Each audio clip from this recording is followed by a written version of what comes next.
Your Valley Storm Team forecast. With your outdoor report, I'm Richard. Hey, we're talking about the big mess down there. It's a tropical wave, but it's kind of a big blob right now. But you can see there's activity here. There's low pressure that's trying to get itself together and have some semblance of a tropical nature and make its way onto the northwest. So right now, it's still a few hundred miles southeast of us, the whole blob, but it doesn't have a coherent center or anything yet. They have flown airplanes. The National Hurricane Center has sent some aircraft down there to sniff around and see what's going on. But the latest update, and it just came down, has it as a 40% chance of becoming something more like a tropical depression and continuing its northwest motion toward the coast of Mexico or Texas.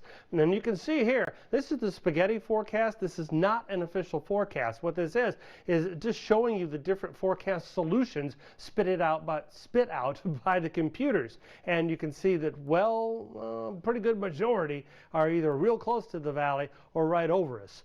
Let's hope it doesn't go north of us, because then we'll get robbed of the rain.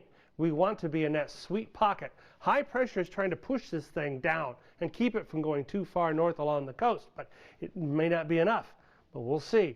Anyway, the yellow demonstrates the area where this thing may just slosh up against the coast as a depression. For my money, this is tomorrow afternoon. This should be a decent generator for us of rain if it comes on board just to our south. Now, as far as the potential development, well, it's going to be so close to land it really won't have time unless it were to slither up the coast like this for a couple of days. But if it goes on in quickly and heads towards the coast of Mexico, just to our south, it won't have enough time. It'll interact with land and that'll destroy it. But anyway, the conditions are out there for at least some development.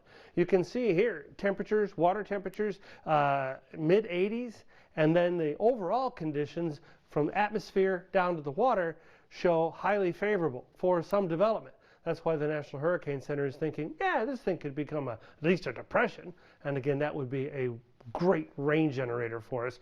We look at the same forecast but close up for tomorrow, and we can see that tropical moisture being shoved in over the valley is going to hopefully produce a much improved chance for rain for the entire day from start to finish. That's noon tomorrow, and then running on into the afternoon. Then it starts to wither away quick as the system moves inland. This won't be a very long event. My bet on the rainfall, upper valley not seeing a whole lot, maybe 1/10 of an inch, up to 1/2 an inch mid-valley toward the lower valley, and then 1 inch in the lower valley toward the coast. That would be my bet, with some isolated amounts heavier. The Storm Prediction Center says don't sweat it. We're not expecting severe weather, just general thunderstorm activity. And overnight, we're going to be looking at mostly clear skies and lows around the 70s. So here you go. Tomorrow, that's how it shakes out. A lot of rain opportunity, and we'll see if it shakes out. But when you send them off to school, expect that they will be needing to dodge some showers. 7-day forecast shows that once that's over, we're left with a great weekend and next week coming up in the forecast.